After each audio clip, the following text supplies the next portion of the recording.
നമുക്ക് ഒന്നാം സങ്കീർത്തനം വായിക്കാനായിട്ട് വന്നു. കാരണം നമുക്കറിയാം കഴിഞ്ഞ 3 റൗണ്ട് നമ്മൾ 1 മുതൽ 150 സങ്കീർത്തനം വായിച്ചു കഴിഞ്ഞു. 4ാമത്തെ റൗണ്ടിൽ വീണ്ടും നമ്മൾ പ്രവേശിച്ചിരിക്കുകയാണ്. ഈ സങ്കീർത്തനമൊക്കെ ശ്രദ്ധിക്കുന്ന സമയത്ത് പ്രത്യേകിച്ച് പ്രാരംഭമായിട്ട് സങ്കീർത്തനത്തിലേക്ക് തുടങ്ങുമ്പോൾ ഒത്തിരി മുഖവരകൾ പറയേണ്ടത് ആവശ്യമുണ്ട്. പക്ഷെ നമുക്ക് പഠനത്തിൻ്റെ ആവശ്യമില്ല, അതിനുള്ള സമയവും നമ്മുടെ മുന്നിലില്ല. സങ്കീർത്തന പഠനമായിട്ട് പോവുകയാണെങ്കിൽ ഇതിലെ എഴുത്തുകാരാണ് ഇതിനെ നേതൃത്വം കൊടുത്ത് എഴുതിയതായിട്ട് നമ്മൾ പറയുന്നുണ്ട്. 50 സങ്കീർത്തനങ്ങളുടെ എഴുത്തുകാരാരാന്ന് നമുക്ക് അറിഞ്ഞുകൂടാ. അങ്ങനെ കുറേ കാര്യങ്ങൾ പറയാനായിട്ടുണ്ട്. അങ്ങനെ കാര്യങ്ങളിലേക്ക് പോകേണ്ട ആവശ്യം നമുക്കില്ല. അങ്ങനെ ഒരു പഠനമല്ല ആവശ്യമുള്ളൂ. ഒരു ആത്മീകമായ ഒരു ചൈതന്യം നമുക്ക് ലഭിക്കുകയാണ് വേണ്ടത്. വേദപുസ്തകം എന്ന് പറഞ്ഞാൽ ഞാൻ കാണുന്ന ഒരു കാഴ്ചപ്പാടെന്ന് പറഞ്ഞാൽ ഇതൊരു മനോഹരമായ ഒരു കൊട്ടാരമാണ്. മനോഹരമായ ഒരു കൊട്ടാരമാണ്. 1189 മുറികളുള്ള മനോഹരമായ ഒരു കൊട്ടാരം. ഇത്രയും വലിയൊരു കൊട്ടാരം ഈ ഉലകത്തിലില്ല. ഈ 1189 മുറികളുള്ള ഒരു വലിയ കൊട്ടാരം. ഇത്രയും വലിയ ഈ കൊട്ടാരത്തിൻ്റെ ഒരു പ്രത്യേകത 66 ബ്ലോക്കുകളാണ് തിരിച്ചിരിക്കുന്നത്. 66 ബ്ലോക്കുകളുണ്ട്. ഓരോ ബ്ലോക്കുകളിലും ധാരാളം മുറികളുണ്ട്. 1ാമത്തെ ബ്ലോക്കിന്റെ പേര് ജെൻസിസ്, ഉൽപ്പത്തി എന്നാണ് അതിന്റെ പേര്. അതിനകത്ത് 50 മുറികളാണുള്ളത്. അവസാനത്തെ ബ്ലോക്ക് 66ാമത്തെ ബ്ലോക്ക് റെവലേഷനാണ്, വെളിപ്പാടാണ്. ആ ഇതിനകത്ത് 22 മുറികളാണുള്ളത്. അതിനിടയ്ക്ക് ഏകദേശം മധ്യത്തിലായിട്ട് വരുന്ന ഒരു ഭാഗമായിട്ട് ഉയർന്നു നിൽക്കുന്ന ഒരു ഭാഗമുണ്ട്. എല്ലാം ഫസ്റ്റ് ഫ്ലോർ മാത്രമേ ഉള്ളൂ, അധികം നിലകളില്ല. എന്നാൽ ഈ 19ാമത്തെ ബ്ലോക്കിന് ഒരു പ്രത്യേകതയുണ്ട്. അത് സങ്കീർത്തനമാണ്. സങ്കീർത്തനം എന്നാണ് പേരിട്ട്. അതിന് 5 നിലയുണ്ട്. ഈ ലോകത്തിലെ ആളുകളൊക്കെ പണിയുന്ന കൊട്ടാരങ്ങൾക്ക് ഭയങ്കര ഉയരം കൂടിയ മുറികളാണ് പണിയുന്നത്. 200-ലധികം മുറികളുള്ള വലിയ ഉയരമുള്ള ഫ്ലോറുകളുള്ള ഒരു വലിയ കെട്ടിടം സൗദി പണിതുകൊണ്ടിരിക്കുകയാണ്. അവർ പണി തീർക്കാൻ പോവുകയാണ്. ഏറ്റവും ഉയരം കൂടിയ കെട്ടിടമായിട്ട് അതിനെ മാറ്റാൻ ശ്രമിച്ചുകൊണ്ടിരിക്കുക. എന്നാൽ വേദപുസ്തകത്തിന്റെ പ്രത്യേകത ഇത് പരന്നു കിടക്കുകയാണ്. എന്തിനത് ഉയരം കൂട്ടാത്തെന്ന് ചോദിച്ചു കഴിഞ്ഞാൽ എല്ലാവർക്കും വന്ന് പ്രവേശിക്കണം.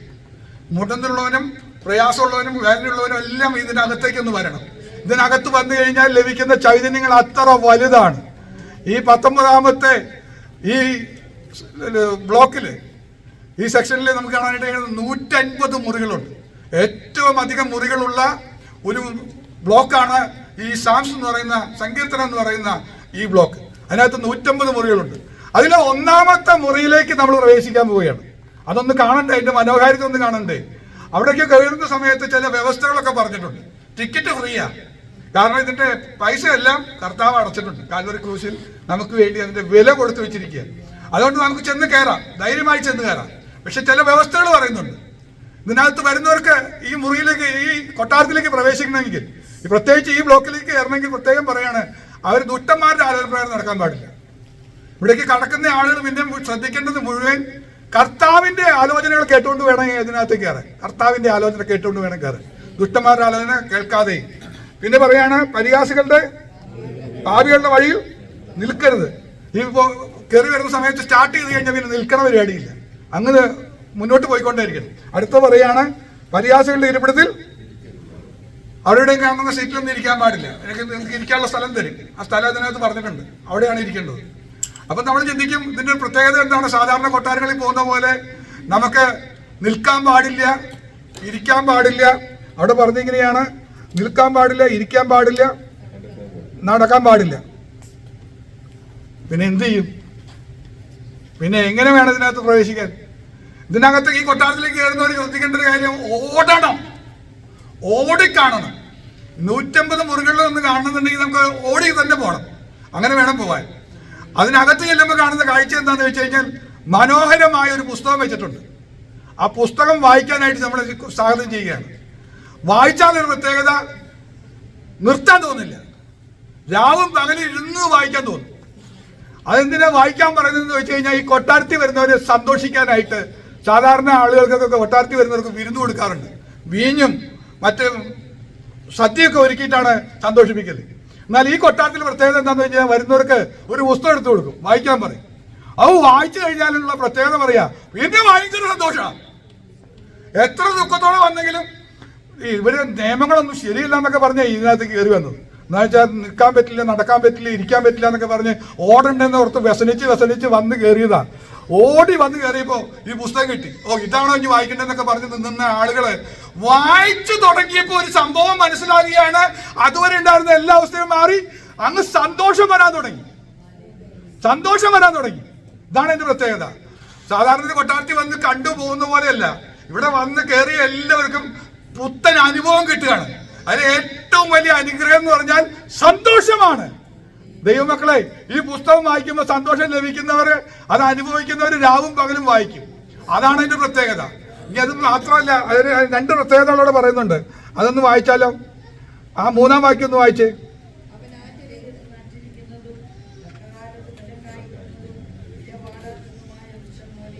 ആ, അപ്പൊ 3 കാര്യങ്ങൾ നമുക്ക് കിട്ടിക്കഴിഞ്ഞു. ഒന്ന്, സന്തോഷിക്കും, ഭയങ്കര സന്തോഷം ലഭിക്കും. 2ാമത്തെ കാര്യം, ഇല വാടാത്ത വൃക്ഷം പോലെ ഇവനങ്ങ് മാറും. പുസ്തകം വായിച്ചേ ഉള്ളൂ. കൊട്ടാരത്തിൽ ചെന്നപ്പോൾ ഒരു പുസ്തകം കിട്ടി. ആ പുസ്തകം ഒന്ന് വായിച്ചപ്പോൾ ഉണ്ടായത് 1 സന്തോഷം വന്നു, 2 ഇല വാടാത്ത വൃക്ഷം പോലെ ഇരിക്കും. എന്താ ഇല വാടാത്ത വൃക്ഷം എന്ന് പറഞ്ഞാൽ? ഉഷ്ണം തട്ടുമ്പോൾ വാടാത്ത വൃക്ഷം പോലെ, ഇല പോലെ എന്ന് പറഞ്ഞാൽ നമുക്ക് ചെറിയ ഒരു ഉഷ്ണക്കാറ്റ് അടിക്കുമ്പോൾ, രോഗത്തിന്റെ ഒരു ഉഷ്ണക്കാറ്റ്, പരിഹാസത്തിന്റെ ഒരു ഉഷ്ണക്കാറ്റ്, നിന്നയുടെ ഒരു ഉഷ്ണക്കാറ്റ്, പ്രതിസന്ധികളുടെ, ഭാരങ്ങളുടെ ചില കാറ്റടിക്കുമ്പോ നമ്മൾ വാടിപ്പോകുന്നവരാ. പക്ഷെ ഈ കൊട്ടാരത്തിൽ വന്ന് പുസ്തകം വായിച്ചു കഴിഞ്ഞാൽ ഒരു പ്രത്യേകതയുണ്ട്. അവൻ അത് ടോട്ടൽ ചേഞ്ച് ആവുകയാണ്. 1ാമത്തെ ചേഞ്ച്, അവൻ സന്തോഷിക്കാൻ തുടങ്ങും. പിന്നെ സന്തോഷമില്ലാത്ത പ്രശ്നം വരുന്നില്ല. എന്തൊക്കെ പ്രശ്നം ഉണ്ടെങ്കിലും ഇവന്റെ പ്രത്യേകത സാധാരണ മനുഷ്യരെ പോലെയല്ല, ഇവൻ സന്തോഷിക്കാൻ തുടങ്ങും.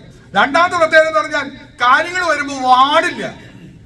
അതിനൊരു ഉപമ പറഞ്ഞതാണ്, ആറ്റിനകത്ത് നട്ട വൃക്ഷം പോലെ, എപ്പോഴും വെള്ളം വലിച്ചു കുടിക്കുന്ന, ഉഷ്ണം തട്ടാത്ത ഒരു വൃക്ഷം പോലെ, ഇല വാടാത്ത വൃക്ഷം തക്ക കാലത്ത് ഫലം കായ്ക്കും.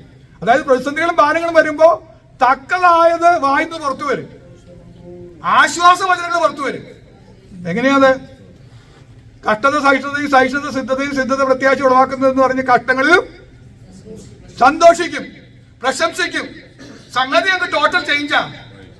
ഈ കാറ്റടിക്കുമ്പോ ഇവന്റെ ഒരു പ്രത്യേകത, ഇല വാടാത്ത ഈ മനുഷ്യൻ തുടർന്ന് സംസാരിക്കുന്നത് മുഴുവൻ പ്രശംസിക്കും. എനിക്കിത് വന്നത് നന്നായി എന്ന് പറയുന്നത്. ഇത് സാധാരണക്കാരന് മനസ്സിലാവില്ല. ടോട്ടൽ ചേഞ്ച് ആണ്. 3ാമത്തെ കാര്യം പറയുകയാണ്, അവൻ ചെയ്യുന്നതൊക്കെയും ഇത് ആദ്യത്തെ റൗണ്ട് വായിക്കുന്ന സമയത്ത് ഞാനിവിടെ വന്ന് ഈ വാക്യം വായിച്ചു. എന്നിട്ട് ഞാൻ പറഞ്ഞു, ബൈബിള് വായിച്ച് സന്തോഷിക്കുന്നവരൊക്കെ എന്നൊരു ഗ്യാരണ്ടി പറയുക, നിങ്ങൾ ചെയ്യുന്നത് സാധിക്കും, വിശ്വസിക്കാമെന്ന് ചോദിച്ചു. നിങ്ങൾക്ക് അങ്ങനെ ഒരു ബ്ലെസ്സിങ് ഇതിനകത്ത് കിടക്കുന്നുണ്ട്, ഇത് കോരിക്കൊണ്ടുവന്നവർ കൊണ്ടുകൊള്ളാൻ പറഞ്ഞു. ആരും കൊണ്ടേയില്ല. പക്ഷെ ഞാൻ മുറുകെ പിടിച്ചു. ഞാൻ പറഞ്ഞു, ഇത് എനിക്ക് വേണം, ഈ ബ്ലെസ്സിങ് എനിക്ക് വേണം, ഞാൻ ചെയ്യുന്നതൊക്കെ സാധിക്കുമെങ്കിൽ ഞാനൊരു കാര്യത്തിന് വേണ്ടി മുന്നോട്ട് പോവുകയാണെന്ന് പറഞ്ഞ് ഈ വാക്യം മുറുകെ പിടിച്ച് ഞാൻ പ്രാർത്ഥിച്ച് സ്വതന്ത്രം ചെയ്ത് മുന്നോട്ട് പോയി. ഒരിക്കലും എന്നെ കൊണ്ട് സാധിക്കാത്ത കാര്യത്തിന് വേണ്ടി ഞാനങ്ങ് ഇറങ്ങി തിരിച്ചു. പക്ഷെ എനിക്കൊരു മുതലുണ്ടായിരുന്നു, കൈമുതൽ. അതിന്റെ പേരെ ഈ വാക്തത്വം. അവൻ ചെയ്യുന്നതൊക്കെ സാധിക്കും. ഞാനിത് പറഞ്ഞ് 29 ദിവസം തികയുമ്പോൾ കർത്താവ് എനിക്ക് വീട് തന്നു. അതിന്റെ ക്ലോസിംഗ് നടത്തി. സാധാരണ ക്ലോസിംഗ് കിടക്കുന്ന 2 മാസം 3 മാസം ഒക്കെ ഇടാറുണ്ട്. അവർ പറഞ്ഞ് പറ്റില്ല, 30 ദിവസത്തിനുള്ളിൽ ക്ലോസിംഗ് നടത്തിയേ പറ്റുള്ളൂ എന്ന് പറഞ്ഞ് ഡിമാൻഡ് പറഞ്ഞു. അങ്ങനത്തെ പ്രത്യേക സാഹചര്യത്തിലാണ് വന്നത്. അത്ഭുതകരമായി കാര്യങ്ങളെല്ലാം നടന്നു കിട്ടി എന്നുള്ളതാണ് ദൈവത്തിന്റെ അത്ഭുതകരം. ഇന്ന് ഞാൻ അവിടെ താമസിക്കുന്നത്. ദൈവമക്കളെ, ഒരു വാഗ്ദത്തം കിട്ടിയ എത്ര പേർക്ക് താല്പര്യമുണ്ട്? എത്ര പേർക്ക് താല്പര്യമുണ്ട്? ആ വാഗ്ദത്തം കിട്ടിയവരോട് പറയാ, കൊട്ടാരത്തിൽ വന്നു 3 ബ്ലെസ്സിങ് കിട്ടും. 3 ബ്ലെസ്സിങ്. അതിന് ഒറ്റ വഴിയുള്ളൂ, ബൈബിള് വായിച്ച് സന്തോഷിക്കണം. ബൈബിള് വായിച്ച് സന്തോഷിക്കുമ്പോ സന്തോഷം കിട്ടും, ഇല വാടാത്ത അനുഭവം കിട്ടും, ചെയ്യുന്നതൊക്കെ സാധിക്കും. ഒരിക്കലും സാധിക്കില്ല എന്ന് പറയുന്ന വിഷയങ്ങളുണ്ടെങ്കിൽ എന്ന് പറഞ്ഞിട്ട് പറയണം, എനിക്ക് ഇന്ന കാര്യം സാധിച്ചു കിട്ടണം. ചില കാര്യങ്ങൾ ബ്ലോക്കായി കിടക്കുക, ചില തലമുറകളുടെ കാര്യങ്ങൾ ബ്ലോക്കായി കിടക്കുക, ചില വിഷയങ്ങൾ ബ്ലോക്കായി കിടക്കുക. ഈ വാക്യം മുറുകെ പിടിച്ച് പറയണം, കർത്താവേ, ഞാൻ ഈ കാര്യത്തിന് വേണ്ടി ഇറങ്ങിത്തിരിക്കാൻ പോവുക. അടുത്ത 30 ദിവസത്തിനുള്ളിൽ കർത്താവെ കാര്യം സാധ്യമാക്കണമേ. കാര്യങ്ങൾ സാധ്യമാക്കുന്ന ദൈവത്തിൽ ഞാൻ കാര്യം പരമേൽപ്പിച്ച് ഈ വാക്യത്തിൽ ശരണപ്പെടുന്നു എന്ന് പറഞ്ഞുകൊണ്ട് ധൈര്യത്തോടെ ഏറ്റെടുത്ത് പോകാമോ? ഞാൻ വിളിച്ചു പറയാം, നിങ്ങൾക്ക് ഒരു അവസരം തരാൻ പോവുക. Glory glory glory. എവിടെയാണെന്നറിയാമോ? ഈ കൊട്ടാരത്തിൽ മറ്റൊരു സ്ഥലം കിടക്കുന്നുണ്ട്. ആ സ്ഥലത്തിന്റെ പേരാണ്, ബൈബിള് വായിച്ച് സന്തോഷിച്ച് വാടാത്ത കാര്യങ്ങൾ സാധിക്കുന്നവർ ചെന്ന് നിൽക്കേണ്ട ഒരു സ്ഥലമുണ്ട്. ആ സ്ഥലത്തിന്റെ പേരാണ് നീതിമാന്മാരുടെ സഭ. പാപികൾക്ക് ചെല്ലാൻ പറ്റാത്തൊരു സഭയാ. എവിടെ ചെല്ലേണ്ടത്? നീതിമാന്മാരുടെ സഭ. സ്തോത്രം. അവിടെ അവർ സാക്ഷി പറയും. ഈ മുറി കിഴമുള്ള ഭംഗിയൊന്ന് ആലോചിച്ച് നോക്കിയേ. നീതിമാന്മാരുടെ ഒരു സഭ അവിടെ നടന്നുകൊണ്ടിരിക്കുക. അവിടേക്ക് ഒരു പ്രവേശനം കിട്ടിയത് എങ്ങനെയാന്ന് ചോദിച്ചാൽ ഞാൻ പറയും, ഈ കൊട്ടാരത്തിലേക്കൊന്ന് ചെന്ന് കയറി. എനിക്ക് ഭാരവും ക്ലേശമൊക്കെ ഉണ്ടായിരുന്നു, എങ്കിലും ഞാൻ ചെന്ന് കയറി ഈ പുസ്തകം വായിച്ചു. കിട്ടിയ സന്തോഷത്താൽ ഞാൻ മുന്നോട്ട് പോയപ്പോ എന്നെ മുന്നോട്ട് നയിച്ചു, വഴി പറഞ്ഞു തന്നു. എവിടേക്കാണ് വഴി പറഞ്ഞു തന്നത്? ദൈവസഭയിലേക്കാണ് വഴി പറഞ്ഞു തന്നത്. പ്രിയ ദേവദാസ, കടന്നു വരാൻ ദൈവം ഇവിടെ പ്രേരണ എങ്ങനെ അറിയാവോ? ഇത് വചനത്തിന്റെ പ്രമാണമാണ്. ദൈവത്തിന്റെ പദ്ധതിയിലേക്ക് കൊണ്ടുവരുമ്പോൾ ദൈവം വഴി കാണിച്ചു തരും. ഏതാ വഴി കാണിച്ചു തരുന്നത്? സഭയിലേക്കുള്ള വഴി. ഏത് സഭയിലേക്കുള്ള വഴിയാ? നീതിമാന്മാരുടെ സഭ. അവിടെ വന്നു കഴിഞ്ഞാലുള്ള പ്രത്യേകത എന്താ അറിയോ? കാര്യമൊക്കെ സാധിച്ചു കഴിഞ്ഞാൽ നിവർന്നു നിൽക്കാൻ പറ്റും. ഒന്ന് നിവർന്നു നിന്നേ. തല കുനിക്കേണ്ടി വരില്ല എന്ന്. തല കുനിക്കേണ്ട ചില വിഷയങ്ങൾ നമ്മൾ നേരിട്ടിട്ടുണ്ട്. തല കുനിക്കേണ്ട ചിലർ പറയുമ്പോ ഒരു നാണക്കേട്. എന്നാലും നിനക്ക് അങ്ങനെ വന്നില്ലേ, നിന്റെ കുടുംബത്തിന് അങ്ങനെ വന്നില്ലേ എന്നൊക്കെ ചോദിച്ച് നിന്നെയും പ്രയാസം വരുമ്പോ തല കുനിക്കുന്ന വിഷയങ്ങൾ വരുമ്പോ ഇന്ന് നമുക്ക് പറയാൻ പറ്റും, ഇന്ന് സന്തോഷിച്ച് ദൈവത്തിന്റെ വാഗ്ദത്തത്തിൽ ശരണപ്പെട്ട് ഞാൻ നീതിമാന്മാരുടെ സഭയെ വന്നിട്ട് എനിക്ക് പറയാൻ പോകുന്ന സാക്ഷി എന്താണെന്നറിയാമോ? എന്റെ കാര്യം സാധ്യമാക്കുന്ന ദൈവം എനിക്ക് വേണ്ടി പ്രവർത്തിച്ചു. എന്റെ ദൈവം എനിക്ക് വേണ്ടി പ്രവർത്തിച്ചു എന്ന് പറയുമ്പോ തല കുനിക്കുകയല്ല, നമ്മൾ നീതിമാന്മാരുടെ സഭയിൽ നിവർന്നു നിൽക്കും. കുനിഞ്ഞിരിക്കുന്നവരെ നിവർത്തുന്നവനാണ് ദൈവം. ഈ സഭയുടെ അധ്യക്ഷൻ എങ്ങനെയാ? കുനിഞ്ഞിരിക്കുന്നവരൊക്കെ അവൻ നിവർത്തും. കർത്താവേ, ഞാൻ തല കുനിച്ച വിഷയങ്ങളിൽ എന്നെ നിവർത്തുവാൻ കഴിയുന്ന ദൈവകൃപ ഞാൻ ഇന്ന് വിശ്വാസത്തോടെ ഏറ്റെടുക്കുകയാണ്. കർത്താവേ, ഈ ശക്തി എനിക്ക് ആവശ്യമാണ്. ഇനി ഞാൻ തല കുനിക്കുകയില്ല. എന്റെ വിഷയങ്ങളുടെ മധ്യത്തിൽ ഞാൻ തല കുനിക്കേണ്ടി വരില്ല. ഞാൻ നിവർന്നു നിൽക്കും. എനിക്ക് ദൈവസഭയിൽ വന്ന് നിവർന്നു നിന്ന് സംസാരിക്കാനുണ്ട്. ഹല്ലേലൂയ. ഇനി ഒന്നും കൂടെ പറയാണ്, പാപികൾ നീതിമാന്മാരുടെ സഭയിൽ നിവർന്നു നിൽക്കുകയില്ല. യഹോവ നീതിമാന്മാരുടെ വഴി, ദുഷ്ടന്മാരുടെ വഴിയോ? ഇവിടെ സഭയെ വന്നു കഴിഞ്ഞാൽ വേറെ പ്രത്യേകതയുണ്ട്. ഈ നീതിമാന്മാരുടെ സഭയിൽ ചെന്ന് കഴിഞ്ഞാൽ അവിടെ പ്രത്യേകതയുണ്ട്. രണ്ട് കാര്യങ്ങൾ കിട്ടും. ഒന്ന്, ദൈവാലോചന ലഭിക്കും. നീതിമാന്മാരുടെ സഭയിൽ നിവർന്നു നിൽക്കാൻ പറ്റും. അവിടെ ലഭിക്കുന്ന ഏറ്റവും വലിയ കാര്യം എന്താ? ദൈവാലോചന കിട്ടും. എങ്ങനെ ദൈവാലോചന കിട്ടുന്നത്? ദൈവദാസന്മാരിലൂടെ കർത്താവ് ആലോചന പറയും. കർത്താവ് എന്താണോ നിങ്ങളോട് പറയാൻ ആഗ്രഹിക്കുന്നത് അത് ദൈവം ഇന്ന് എന്റെ നാവിലൂടെ പറയിക്കുകയാണ്. അതിനുവേണ്ടി പ്രാർത്ഥിച്ചൊരുങ്ങിയപ്പോൾ കർത്താവ് എന്നെ ഉപയോഗിക്കുകയാണ്. അപ്പൊ നിങ്ങൾ കേൾക്കുന്നത് കർത്താവ് നമ്മളോട് പറയാൻ ആഗ്രഹിക്കുന്ന കാര്യമാണ് പറയുന്നത്. അത് ആലോചന കേൾക്കാൻ പറ്റണം. ആ ആലോചനയ്ക്കനുസരിച്ച് ജീവിക്കാൻ പോയാൽ നമ്മുടെ ജീവിതം ക്രമീകരിക്കപ്പെടും. ഇവിടെ കൊണ്ട് അവസാനിക്കില്ല. ഒരു വഴി കാണിച്ചു തരും. രണ്ടാമത്തെ കാര്യം, ദൈവസഭ വരുമ്പോൾ ഒരു വഴി കാണിക്കുന്നുണ്ട്. അത് എന്തിനുള്ള വഴിയെന്നറിയോ? നിത്യജീവിക്കിലേക്കുള്ള വഴി. ഒടുവിൽ നമ്മൾ ചെന്നെത്താൻ പോകുന്ന സ്ഥലമുണ്ട്. ഒരു വലിയ സന്തോഷം കിട്ടാൻ പോണത്. വഴി അറിഞ്ഞില്ലെങ്കിൽ നമുക്ക് ഈ പാട് അല്ലേ? വരുന്ന വഴിക്ക് വഴി അറിഞ്ഞില്ലെങ്കിൽ GPS ഇട്ട് തെറ്റിയോ കുറച്ച് ദിവസമൊക്കെ വരണം. വന്നു കഴിയുമ്പോഴാണ് വഴിയൊക്കെ കാണാപ്പാടുള്ളൂ. അപ്പോഴൊക്കെ നമ്മൾ ഫ്രീ ആവുള്ളൂ. അല്ലെങ്കിൽ ടെൻഷനാ. എന്നാൽ ദൈവസഭയിൽ വന്നു കഴിഞ്ഞാൽ വഴി കൃത്യമായിട്ട് പറഞ്ഞുതരും. എങ്ങനെയാണ്? നിത്യജീവനിലേക്കുള്ള വഴി പറഞ്ഞുതരും. അവിടേക്ക് നമ്മൾ ചെത്തുന്നു. ഓ സ്തോത്രം. എനിക്ക് സന്തോഷം കൊണ്ട് പറയാൻ പോവാ. എന്താ അതിന്റെ പ്രത്യേകത അറിയോ? മരണത്തെക്കുറിച്ചുള്ള ഭീതി അങ്ങ് മാറും. നമുക്ക് ഇത് കൃത്യമായിട്ട് ആലോചന കിട്ടുകയാണ്. ദൈവാലോചന കിട്ടുമ്പോൾ മനസ്സിലാവുകയാണ് എന്താ ദൈവത്തിന്റെ പ്ലാനും പദ്ധതി എന്നൊക്കെ നമുക്ക് മനസ്സിലാവുന്നത്. എങ്ങനെയാണ് നമ്മുടെ പ്ലാനും പദ്ധതി എങ്ങനെയാ? ഞാൻ ഇങ്ങനെ ഒരു ഉദാഹരണം പറയാറുണ്ട്.